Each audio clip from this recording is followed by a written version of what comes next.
Claire Sullivan had been with Marcus Hale for 6 long years, and during that time, she had come to believe she knew every rhythm of his breath, every habit, every touch that belonged only to her. One quiet night, when they were tangled together in the comfort of their downtown Boulder apartment, he slipped his hand around her waist, squeezed lightly, and with a slight frown murmured, "You know other women's waists dip in a little here. Why is yours so straight?" The words sliced through the haze of warmth like a blade. I froze, my mind suddenly alert, my pulse sharp against my ribs. Other women, who were these women he was comparing me to? The question hovered on the tip of my tongue, but before I could speak, Marcus rushed to cover his tracks, brushing it off as nothing, just a careless comment. Yet the seed had been planted, and suspicion is a seed that never dies quietly. He pulled me into a kiss before I could ask more, his lips pressing hard against mine, urgent, almost forceful. He had always been the one in control of our intimacy, always pushing, always taking. And in that moment, I let him drown out my doubt. But after, as the sheets cooled around us, the question still burned. I reached for his phone right in front of him, daring him with my eyes to stop me. To my shock, he didn't resist. Instead, he wrapped his arms loosely around me from behind his breath, warm against my ear, whispering with unnatural ease, "Go ahead, babe. Look at whatever you want." My fingers swiped through his gallery and stopped on a photo of a girl's bare midriff, her jeans cut low, her belly button framed by a toned waist that curved inward, in a way mine never had. For a moment, I searched my memory and drew a blank. Who was she? Marcus leaned down and supplied the answer before I could accuse. "Silly, don't you remember that flower girl you told me to add on social media years ago? She gave you that free rose on Pearl Street. You told me to support her." My breath caught as the memory rushed back. I remembered it clearly now. Back when Marcus was so broke he couldn't buy me a single rose, we had stumbled across a girl carrying an armful of flowers, chasing after couples to hand them out. I had pulled Marcus away at first, worried it was some scam, not wanting him embarrassed when we couldn't pay. But the girl had panted, insisted it was free. She just wanted us to scan her code and support her little startup. Her eyes had been so hopeful. Against my better judgment, I told Marcus to add her contact. We never thought about it again, swept away by graduation, new jobs, the pace of adult life. Now, years later, her page showed she was happily married, mother to a toddler, her life seemingly far removed from ours. Nothing suspicious. To ease my nerves, Marcus simply deleted her from his contacts, pressed a kiss to my cheek, and lazily said, "If it bothers you, I'll erase the rest too. Doesn't matter. I need to sleep, got an early morning tomorrow." He rolled over, leaving me with the eerie comfort of too much freedom. I told myself I was overthinking. I combed through his contacts, his messages, his feeds, searching for proof of betrayal, and finding none. The words about waist dipping inward might have been nothing more than a slip of his tongue. I decided to trust him, or at least to pretend I did. That illusion shattered on a Saturday evening at Cineplex 29th Street in Boulder. Marcus had suggested a movie, something light to distract us from the grind. Halfway through, I excused myself to the restroom. When I returned, I didn't go back to my seat. Something about the way he sat there, shoulders hunched forward, light from his phone, illuminating the sharp line of his jaw, drew me like a magnet. He was smiling faintly, a smile I had not seen directed at me in months. My heart dropped straight into my stomach. Marcus always insisted we silence our phones in the theater, always chastised me for checking even one notification. And now here he was, screen blazing in the dark. I slipped quietly into the row behind him, my breath shallow, my hands trembling. From the angle, I could see everything reflected in the glow of his phone. The message thread was labeled "Baby Sabrina." My lungs constricted. The text on the screen read, "The movie's good, Marcus, without me." There, it can't be fun at all. My vision blurred, my blood roared in my ears. So this was it. Proof. He was cheating. My fingers, icy and clumsy, lifted my own phone to record, capturing the evidence as my chest threatened to cave in. And then, as if the universe wanted to twist the knife, another notification appeared. A video. I watched horrified as a young woman in a tight crop top aimed her camera at her chest, then turned and knelt before a mirror, her jeans cut so low the dimples at her lower back were carved like sin itself. She arched, flaunting the exact detail Marcus had once used to wound me, the inward dip of another woman's waist. He replayed it over and over, transfixed. 10 times at least, maybe more, each replay hammering into me like a physical blow. The nausea rose so quickly, I had to bite down hard on my lip to keep from gasping out loud. My entire body trembled as I realized the truth. All those years of love, all the moments I thought were ours alone, had been infiltrated by someone else. Marcus had a second life, and I was nothing but a shadow standing in the wrong place. The air in the theater turned suffocating, pressing against me, until I thought I would collapse. In that instant, everything I had trusted crumbled. My heart, once wrapped so tightly around him, split open with jagged edges. I could taste the bitterness of betrayal, like blood in my mouth, sharp and metallic. I wanted to scream, to demand answers, to shake him until his carefully built mask shattered, but I stayed silent, recording my hands shaking so violently I nearly dropped the phone. The video ended. His fingers typed back quickly. "You little temptress, I'm ready for you. Just tell me when to come." He added a smirking emoji, the kind he had never once sent me in all our years together. I pressed my palm hard against my chest, as though I could hold my heart in place, as though I could stop it from falling entirely apart. I realized then that the careless comment about my waist had never been careless at all. He had been thinking of her, of Sabrina Evans, comparing me against the memory of someone else, someone whose ghost had been haunting us long before I ever knew her name. And now, in the dim glow of that theater, surrounded by strangers, laughing at a movie I couldn't hear, I understood that the man I loved had already left me long ago. The sight of that message cut through me like a blade driven straight into my chest. Marcus replayed the clip over and over, mesmerized by the curve of another woman's waist, by the cruel little detail that had haunted me since the moment he carelessly compared me to someone else. 10 times at least, maybe more, each repetition a hammer against the fragile walls of my heart. Then he typed back with words I never imagined I would see him give to someone else. "You little temptress, I'm ready. Just tell me when, and I'll be waiting for you." He added a smirking emoji, the kind of thing he had never once sent me, not in 6 years together. My hands shook so violently I nearly dropped my phone, and for a second, the theater around me tilted like the floor was falling away. I had never thought I would see Marcus talk to another woman like that. Never believed betrayal could be spelled out so brazenly right in front of me. The sensation spread through me like a wound that would not close, a cut that oozed slowly, endlessly. I wanted to retch my stomach, twisting with nausea, but I pressed my lips tight, forcing myself to stay quiet, forcing myself to keep recording. If I broke down now, the truth might slip through my fingers. I had to know how long this had been happening, how he had managed to hide it from me when I had scoured his phone before and found nothing. The theater was dark, only 2 screens glowed, his in front, and mine clutched desperately behind. A sudden shiver ran down my spine when Marcus quickly locked his phone, as if he could feel my eyes drilling into the back of his head. I panicked, lowering my own phone in case he turned around. I cursed myself because in that split second of fear, I lost the chance to see more. A few seconds later, he unlocked it again, but what filled the screen wasn't Sabrina. It was our chat, mine and his, full of the mundane sweetness he had always used to keep me calm. My breath caught. Just moments ago, he had been telling another woman how ready he was for her, and now here he was with the same fingers switching to me as if flipping between masks. The realization hit me hard. 2 passwords, 2 systems. That was how he had hidden it from me.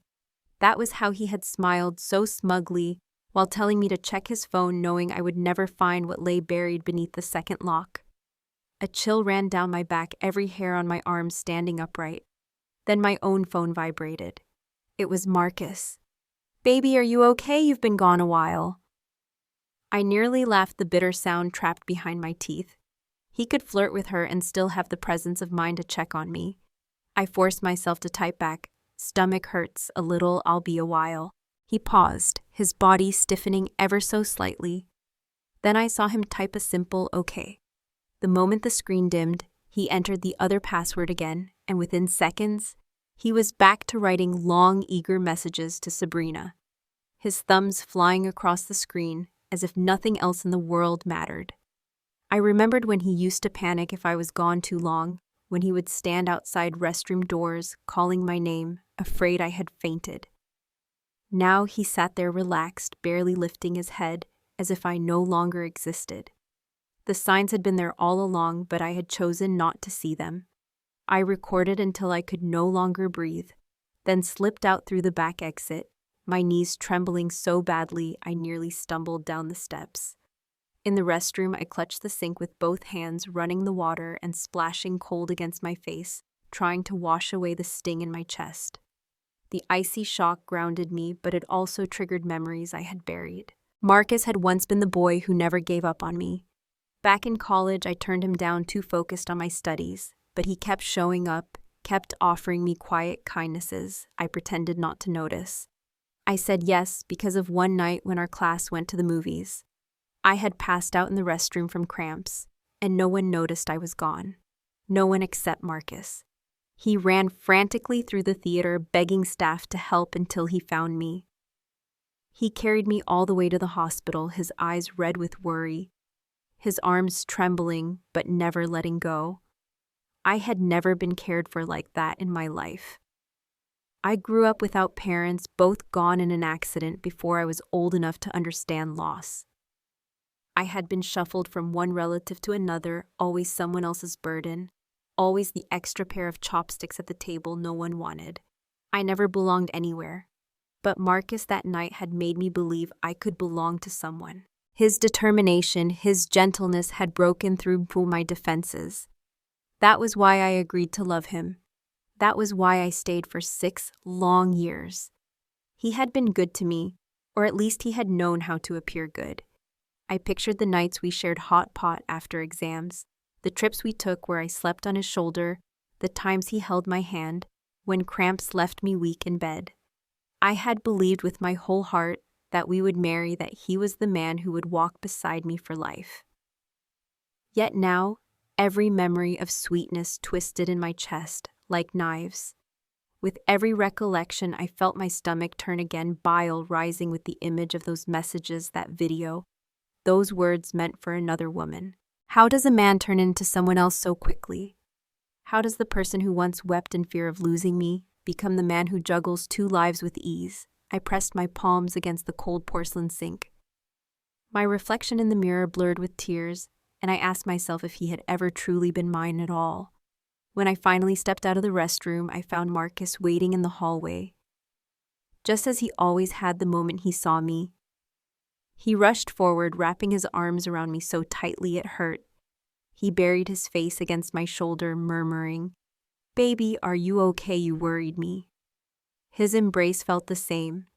His voice carried the same softness. But now it all felt like theater, a performance I had been buying tickets to for years without realizing. My body stiffened in his arms, the comfort that used to calm me now making my skin crawl. "Baby, are you okay?" Marcus's voice brushed against my ear as his arms pulled me close in the dim hallway outside the theater. My body went rigid. Every nerve screamed at me to push him away, but I forced myself, still terrified that if I recoiled, he would sense everything I had just seen. I let him hold me, my silence, a mask stretched so thin it could split at any second. He noticed my cold hands and gently took one between his palms. "Why are you so cold?" he murmured, before lifting the hem of his shirt and tucking my hand against his bare stomach. It was an old trick, his way of warming me when the Colorado winters left my fingers icy. I used to find it sweet, though I always worried it made him uncomfortable. Tonight I pulled away, not out of guilt, but because the thought of my skin touching his made me want to crawl out of myself. He didn't let me go. He caught my hand again, his voice sticky, clinging to me like glue. "Baby, your hands are freezing. Let me hold you. Let me keep you warm." The words that had once been tender now strangled me. My heart clenched so hard it hurt to breathe. Images flashed in my mind. Memories that had once made me believe I was the happiest woman alive. The steaming bowls of hot pot we shared after finals. The first road trip when I fell asleep on his shoulder, the nights he held my hand, while cramps racked my body. His gaze back then had shimmered as if I were the only treasure he would ever need. But now I couldn't stop wondering if those eyes had always been pretending. The memories turned into blades, each one slicing into my chest. My eyes stung, and before I could stop them, tears spilled down my cheeks. Marcus panicked, his grip tightening, his voice frantic. "I'm sorry, baby. I'm sorry. I won't do it again. Don't cry. I thought you didn't like it when I warmed your hands that way." He mistook my tears for something simple, something harmless. He couldn't imagine the storm inside me. I didn't correct him. I let him whisper empty comfort until my tears slowed. Finally, I forced myself to smile, brittle and shallow. "It's fine," I said softly. Relief swept across his face, his shoulders relaxing as if the danger had passed. Back at the apartment in downtown Boulder, I wrinkled my nose and teased, "You smell. Go shower." He laughed, kissed my forehead, and disappeared into the bathroom, the sound of water rushing soon after. The moment the door clicked shut, I grabbed his phone. My hands trembled as I entered the second password I had watched him type. The screen lit up and the truth blazed back at me. His hidden account, his hidden life. Right there on the WeChat feed was a picture he had posted only days ago. A shot of Sabrina Evans, her flat stomach exposed, her waist curved inward with the dimples he obsessed over. Beneath the picture, he had written, "Since you appeared, I finally know what true desire feels like." Comments flooded the post.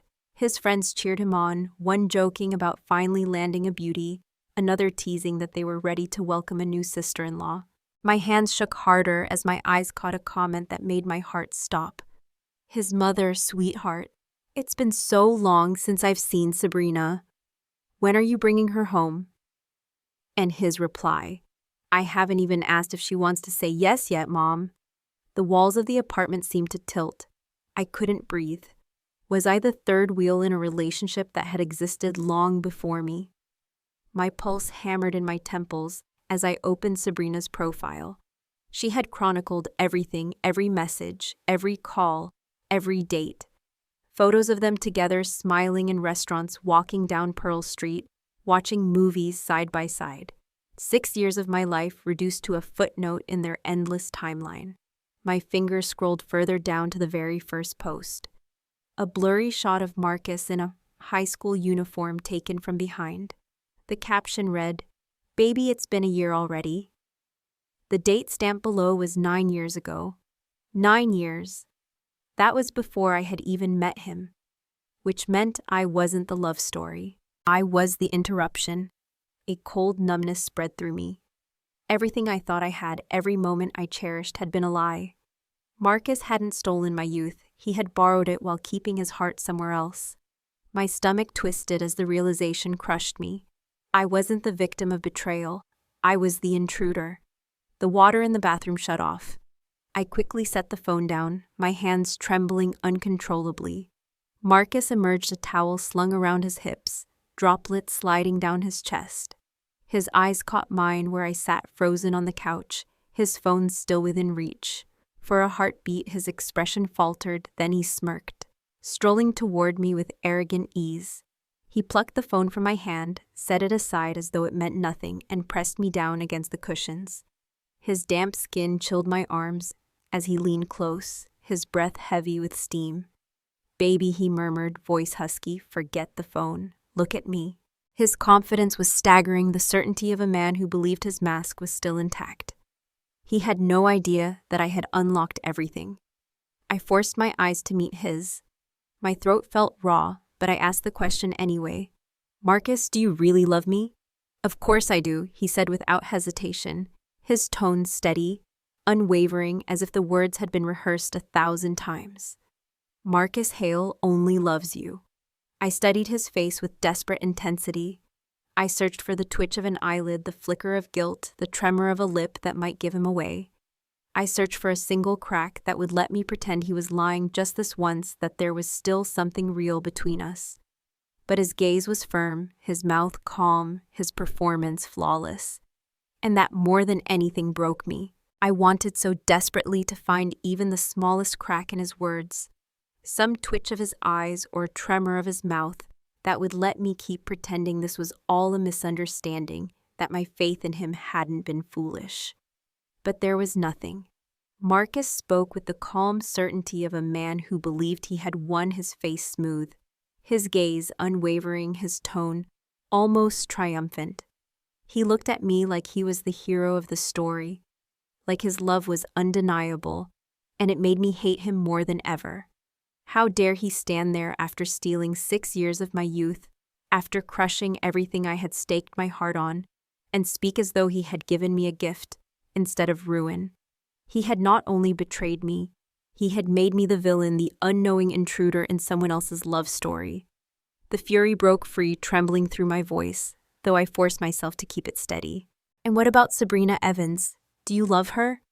The question hung in the air like a gunshot, silencing the entire room. His face drained of color. For the first time, Marcus looked shaken. "How do you know about her?" he stammered. I didn't answer. Instead, I pulled out my phone, opened the video I had recorded in the theater, and held it up for him to see. His eyes widened in horror, his body stiffening as though every lie he had built was collapsing at once. For the first time, I saw genuine fear on his face, and it gave me a fleeting, bitter satisfaction.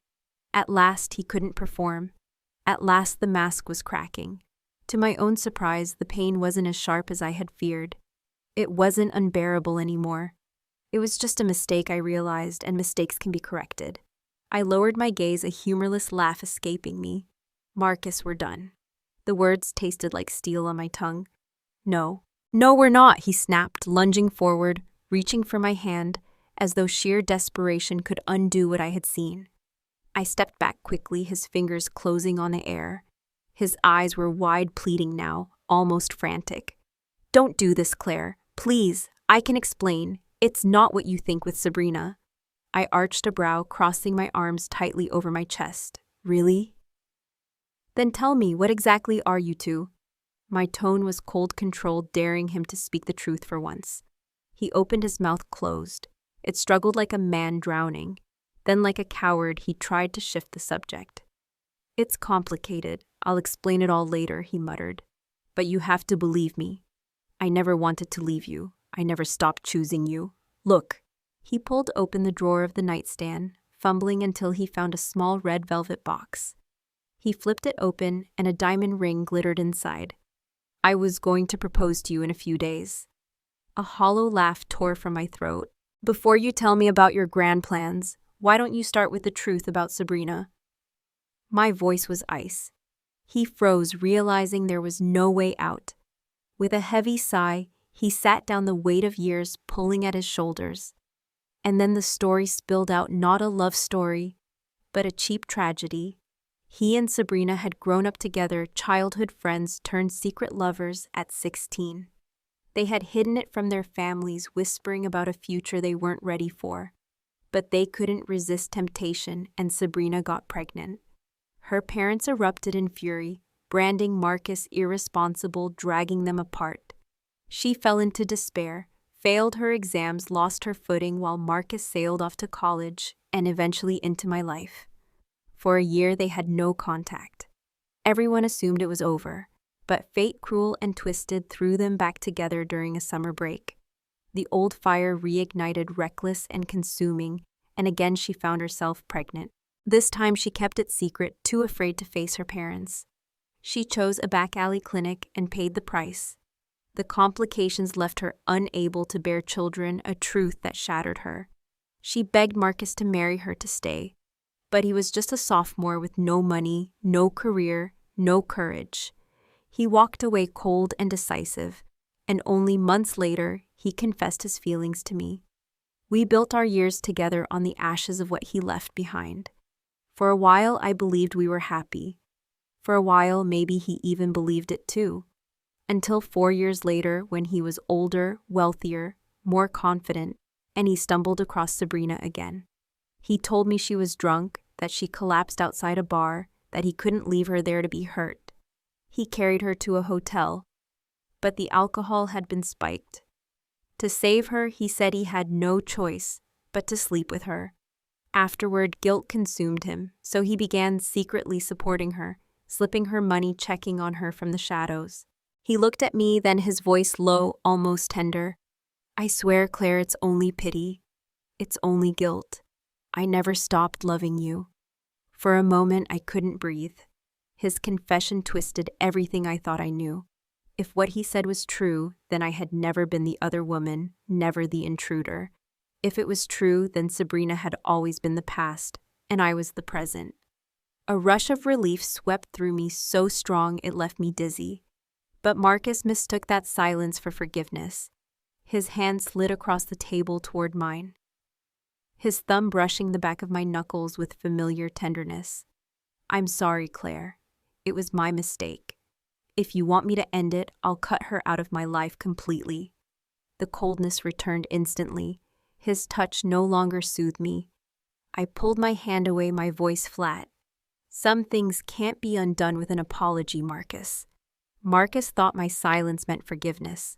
He reached across the couch, brushing his hand against mine, with the same gentle stroke he had used 100 times before.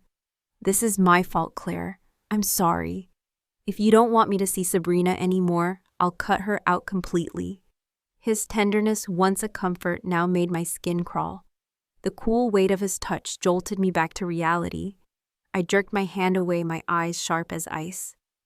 "Marcus, some things can't be erased with a simple sorry." His brow furrowed. "Then what do you want?" I swallowed the lump in my throat, my voice flat and cold. "I want my heart never to have been broken in the first place." He squeezed his eyes shut as though my words were too much to face, as though pretending could erase what he had done. Besides that, he pressed, "What else do you want me to do?" "Nothing," I said. My tone eerily calm, stripped of all the love that had once filled it. "There's nothing you can do because no matter what you try, we can't go back. The only ending left for us is the end." My words landed like a final verdict.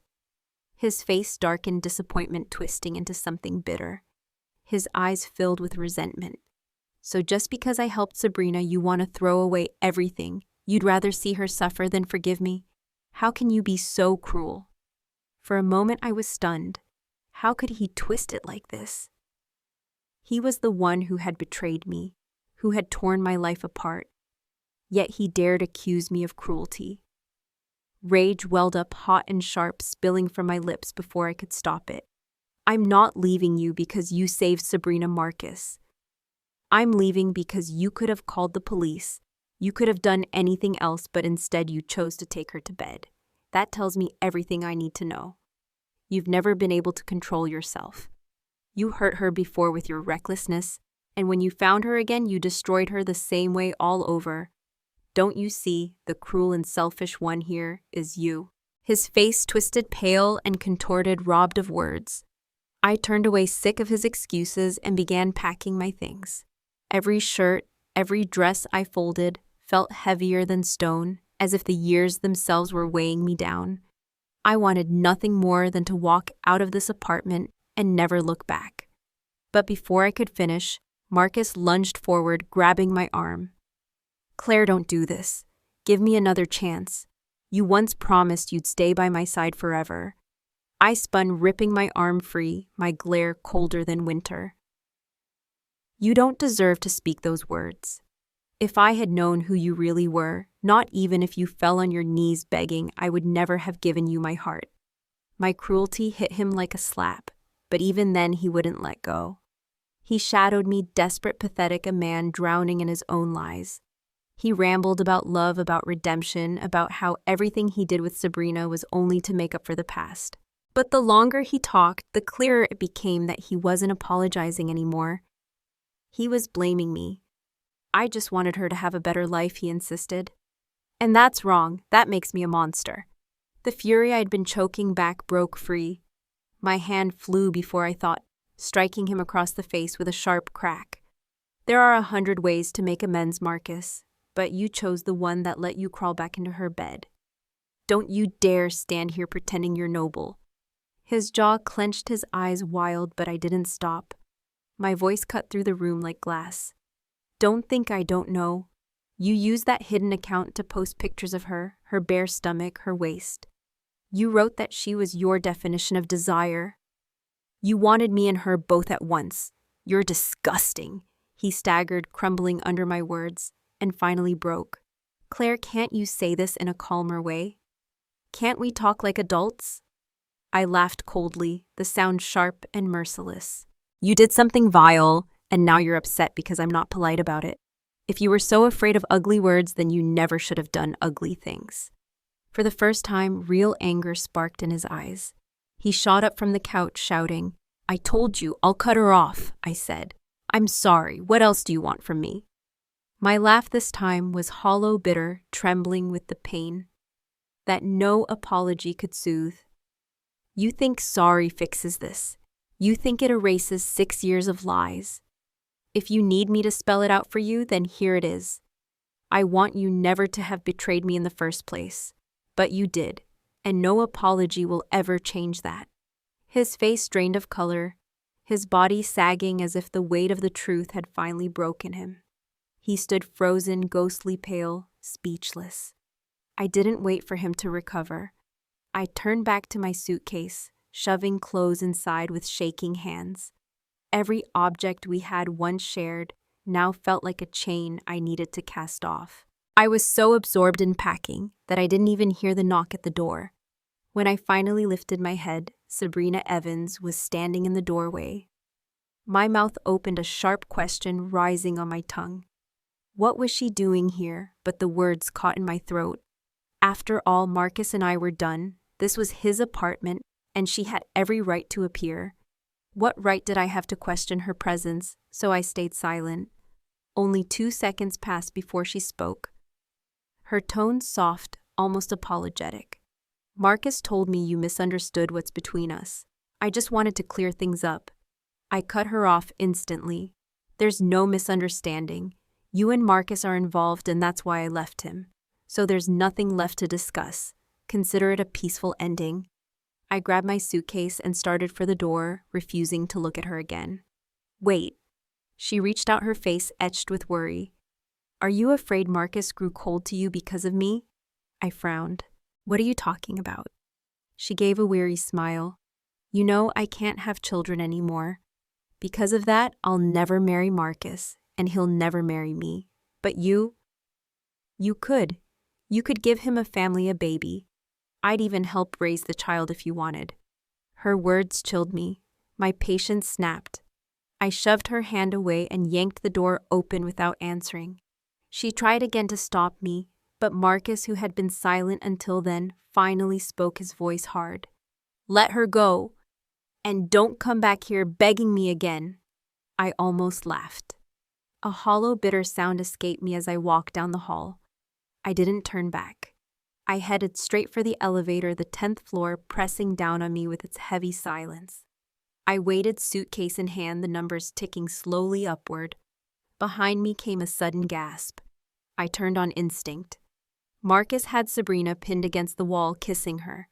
He made sure it was loud enough for me to hear, his eyes locking on mine with a taunt, daring me to react. Sabrina's face was flushed with shame, but she didn't push him away. She let it happen. No resistance, no protest. I curled my lip in a cold smile. They truly were made for each other. By then there was nothing left in me to feel. The elevator dinged. I stepped inside, the doors sliding shut. Just before they closed, I saw Marcus shove Sabrina roughly to the ground. I frowned, disgust twisting in my chest, but I didn't stay. I called Tracy Miller as soon as I stepped out onto the street. When she learned what had happened, that I had left Marcus and had nowhere to go, she didn't hesitate. She came immediately. In the car, I told her everything, my voice flat, drained. She swore under her breath, fury radiating from her. "That bastard! He wanted to trap you into giving him a baby, then toss you aside, didn't he?" Her words stunned me. I had never thought of it that way, but looking back now, it made sickening sense. My stomach turned. She squeezed my shoulder, her voice firm. Don't worry, he's not going to let go easily. But if he causes trouble, my brother can take you somewhere safe. He's off work right now, plenty of time to help. At the mention of Liam Miller, her older brother, an image stirred in my mind. Dark eyes, quiet strength. But our paths had only crossed once long ago. I barely remembered his face. Yet when the car pulled up and Tracy waved him over, it was Liam who opened my door. His tall frame shadowing the streetlight. Broad shoulders, a serious mouth, a face carved in quiet resolve. He took my suitcase from me without a word, his expression unreadable until the faintest flicker of softness brushed his lips. I didn't know him, not really, and the fear of saying the wrong thing knotted my throat. All I managed was a small polite greeting before falling silent. He led me upstairs to a room on the second floor, set the suitcase down, and left just as quietly, without unnecessary words. He seemed like a man untouched by warmth, and maybe he was. But I had no strength left to care. I collapsed onto the bed, pulled the blanket over me, and slept as if I were sinking into the ocean. When I woke the next morning, the apartment was hushed. Only Liam sat at the kitchen table, a cup of coffee steaming at his side. He looked up when I entered and, to my surprise, smiled. "Good morning, Tracy's at work. She asked me to look after you."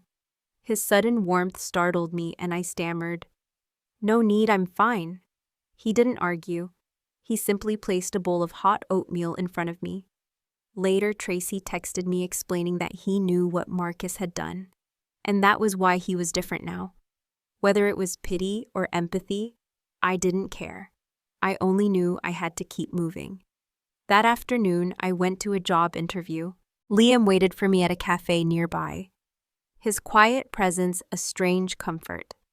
30 minutes later, I walked out of the office building, a new offer in my hand.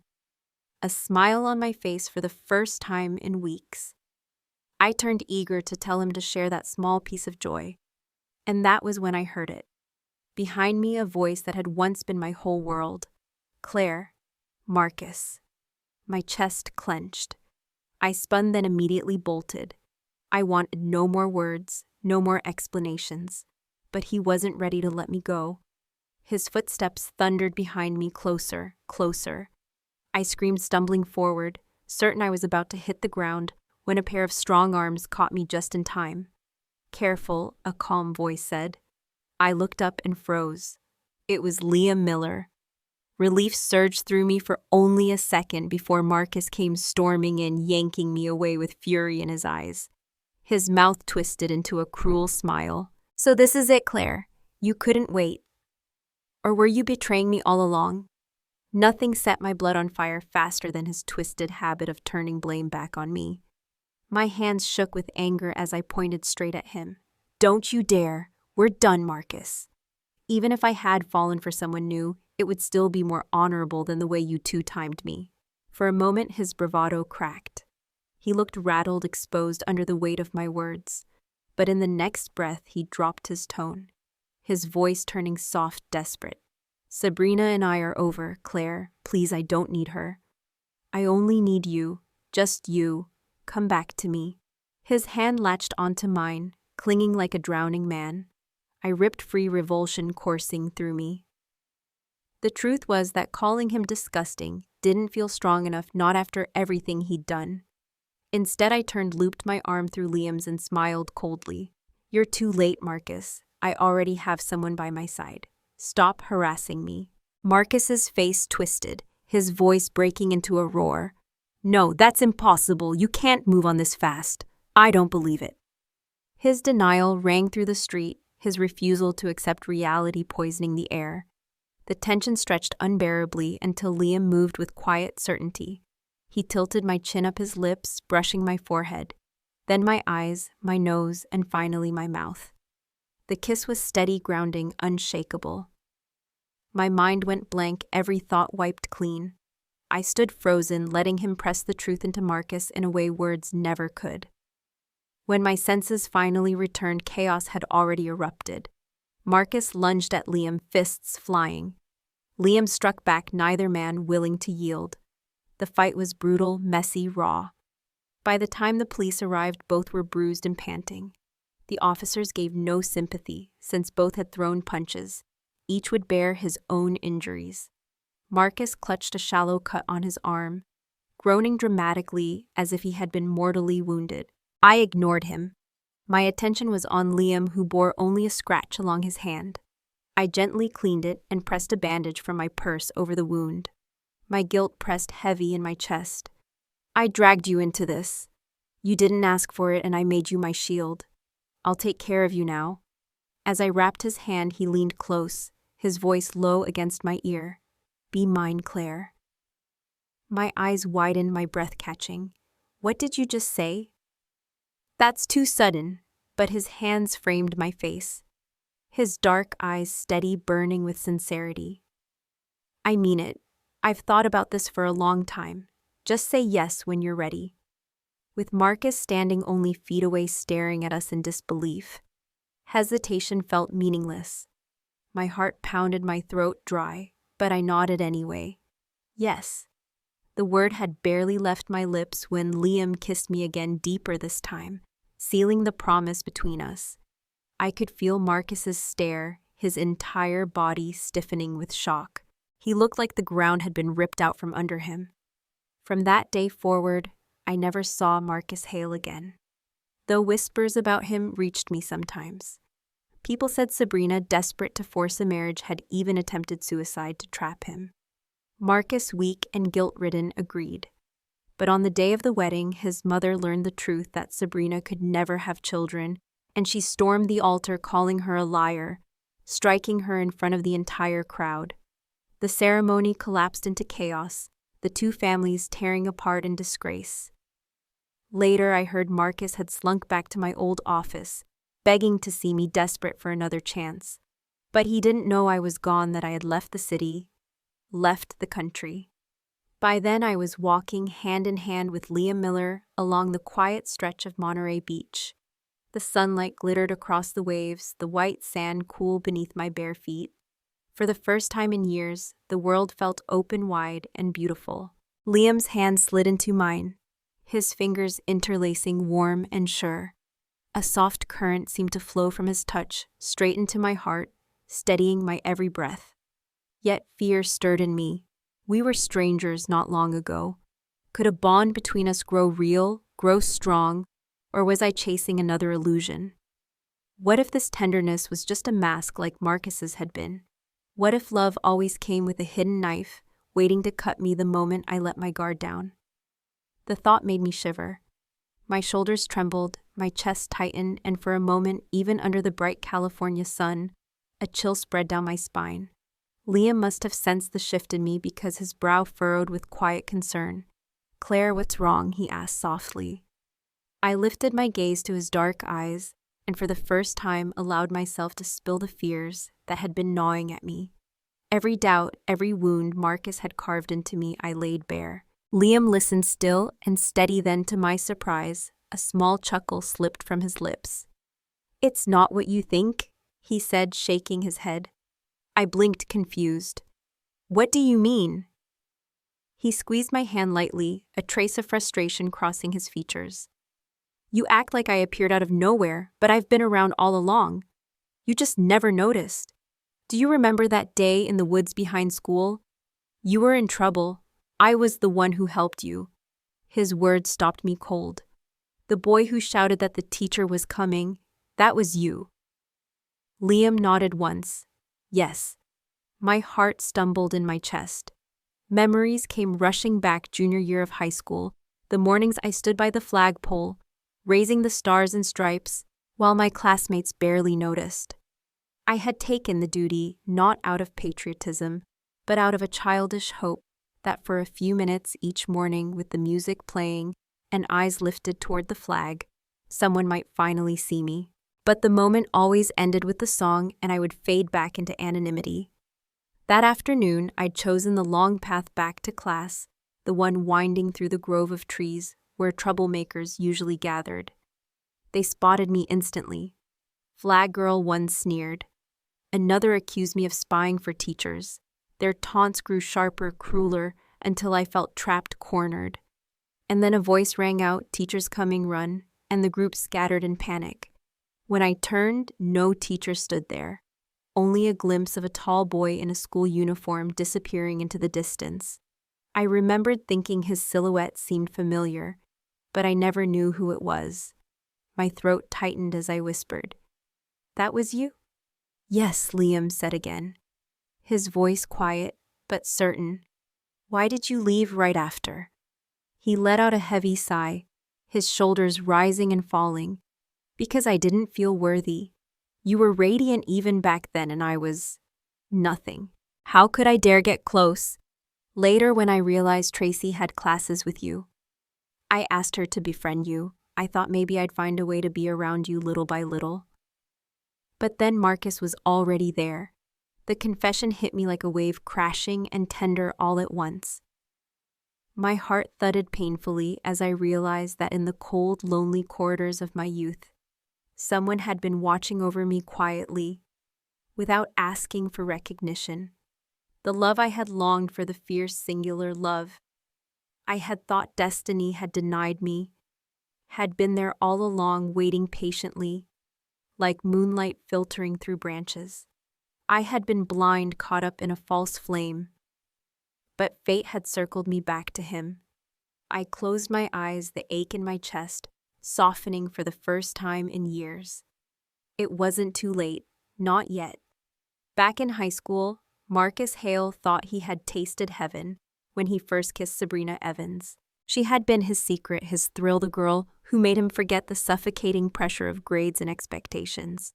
But his recklessness had consequences. In the desperate chaos of senior year, he pushed too far, too fast, and Sabrina ended up pregnant. The relationship imploded under the weight of that secret, and though it ended, the taste of sweetness clung to him.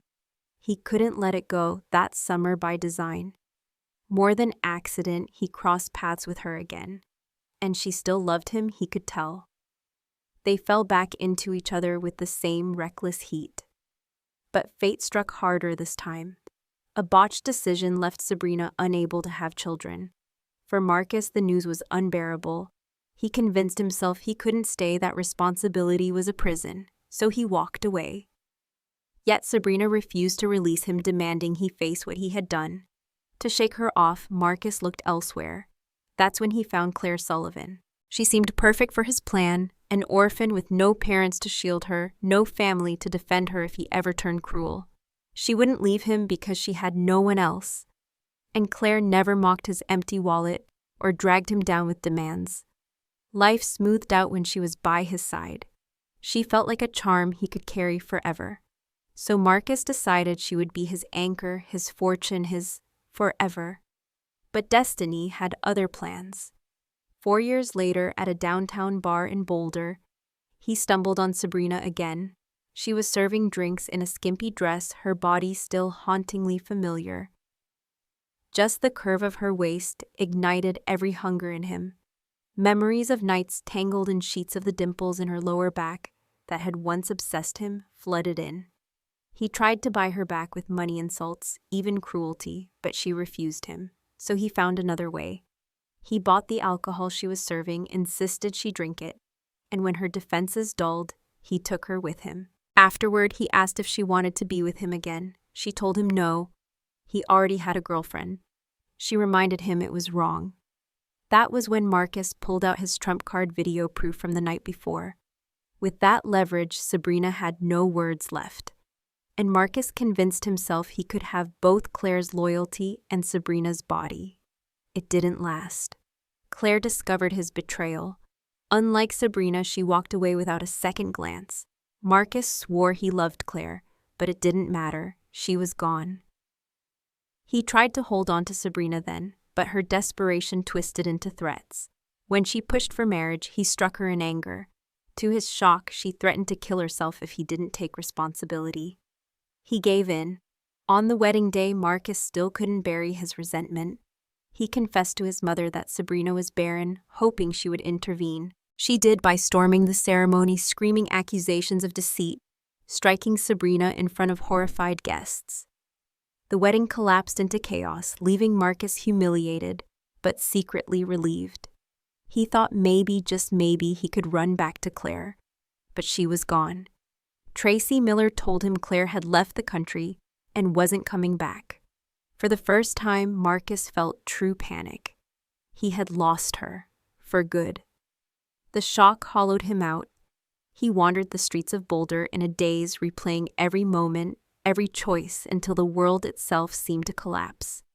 A car struck him before he even realized it was there.